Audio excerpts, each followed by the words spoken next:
Hello every one. நமக்கு இப்போ quarterly leave விட்டாச்சு. எல்லாரும் என்ன பண்ணுவோம், ஊருக்கெல்லாம் போவோம்ல. அப்போ பஸ்ஸில் போவோம், ட்ரெயினில் போவோம். சப்போஸ் நம்ம நாளைக்கு ஊருக்கு போகிறோம்னு வச்சுக்கோங்களேன். அப்போ அதை எப்படி சொல்லுவோன்னா, by this time tomorrow, by this time tomorrow அப்படின்னா அர்த்தம், நாளைக்கு இந்த நேரம் I will be travelling by train.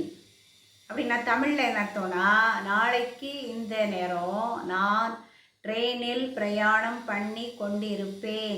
ஏற்கனவே நம்ம ஃப்யூச்சர் கண்டினியூஸை நல்லா தரவாக படிச்சிட்டோம். அதனால் நம்ம இது எழுதுறதுக்கு ரொம்ப ஈஸியாக இருக்கும். இதே மாதிரி நிறைய சென்டென்ஸுகளை நம்ம இந்த வீடியோவில் பார்க்கலாம். நாளை இந்த நேரம், அதை இங்கிலீஷில் என்ன சொல்லணும்னா, பை திஸ் டைம் டுமாரோ.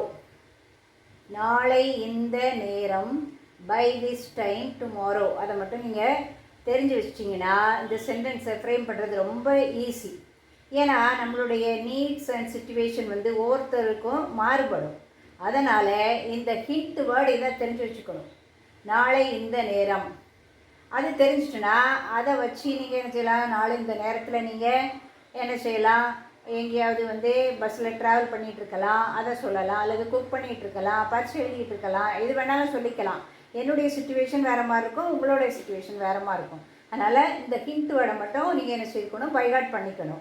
அப்போது ஒரு சென்டென்ஸ் என்ன இருக்குன்னா, நாளைக்கு நாங்கள் ட்ரெயினில் ஊருக்கு கிளம்ப போகிறோம். நான் அதனால் எப்படி போடுறேன்னா, நாளை இந்த நேரம் நான் ட்ரெயினில் ட்ராவல் பண்ணி கொண்டிருப்பேன் அப்படி கொடுத்துருக்கேன்.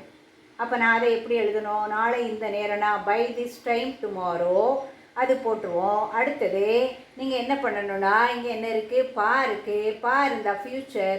அடுத்தது கொண்டுனா என்னது, future continuous. I will be travelling by train. நாளை இந்த நேரம் நான் ஆற்றில் குளித்து கொண்டிருப்பேன். ட்ரெயினில் ஊருக்கு போயாச்சு, அப்புறம் அடுத்து குளிக்கிறோம். அப்போ அதுக்கு என்ன போடணும், நாளை இந்த நேரம் பை திஸ் டைம் டுமாரோ அப்படியே மேண்டேட்ரியாக போட்டுடலாம். நானுக்கு ஐ போட்டுருவீங்க. அடுத்தது என்ன இருக்குது, பா இருக்குது, கொண்டு இருக்குது, என்ன பண்ணிகிட்ருக்கோம், குளித்துவோம். அப்போ என்னது, டேக்கிங் பாத்னு எழுதிடலாம். அப்போ என்ன எழுதுவீங்க, by this time tomorrow I will B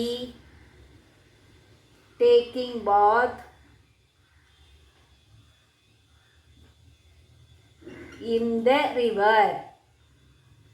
அடுத்தது நாளை இந்த நேரம் நான் ஆற்றில் நீந்தி கொண்டிருப்பேன்னு இருக்கு. அதுக்கு எப்படி போடுவீங்க, அதே மாதிரி பை திஸ் டைம் டுமாரோ போட்டுட்டு ஐ வில் பி டேக்கிங் பாத்ன்னு இருக்கிறத என்ன போடுவீங்க, I will be swimming. I will be swimming. Answer கிடைச்சிரும். ஐ வில் பி ஸ்விம்மிங்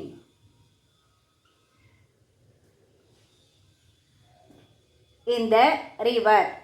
நாளை இந்த நேரம் நான் எக்ஸாம் எழுதி கொண்டிருப்பேன்.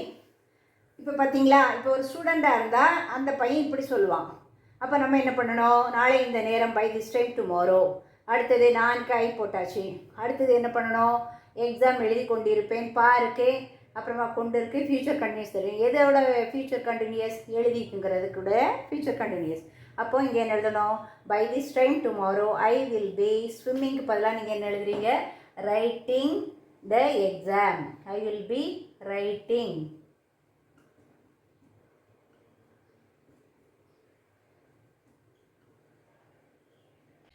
நாளை இந்த நேரம் நான் கிரிக்கெட் விளையாடி கொண்டிருப்பேன். அதே மாதிரி நீங்கள் ஸ்டார்ட் பண்ணுங்கள், பை திஸ் டைம் டுமாரோ. அடுத்தது ஐ வில் பி, அதே மாதிரி தான் இருக்கும். அடுத்தது விளையாடிக்கு என்ன போடுவீங்க, பிளேயிங். ரைட்டிங்க்கு பதிலாக பிளேயிங்.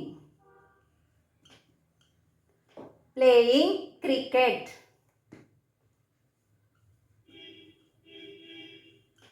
இப்போ கன்க்ளூஷன், நாளை இந்த நேரம் அப்படின்னா என்ன போடுவீங்க, பை திஸ் டைம் டுமாரோ. அப்போது உங்கள் சூழ்நிலைக்கு தகுந்த மாதிரி நீங்கள் என்ன செய்யலாம், சென்டென்ஸ் மேக் பண்ணிக்கலாம். நான் கொடுத்த எக்ஸாம்பிளையும் நீங்கள் என்ன செய்யுங்க, பாருங்கள், அதிலே உங்களுக்கு சில இன்ஃபர்மேஷன் கிடைக்கும். அப்போ ஸ்டார்ட் பண்ணுறது எப்படி பண்ணுவீங்கன்னா, by this time tomorrow I will be travelling by train. என்னை அடுத்த வீடியோவில் நம்ம மீட் பண்ணலாம். தேங்க்யூ.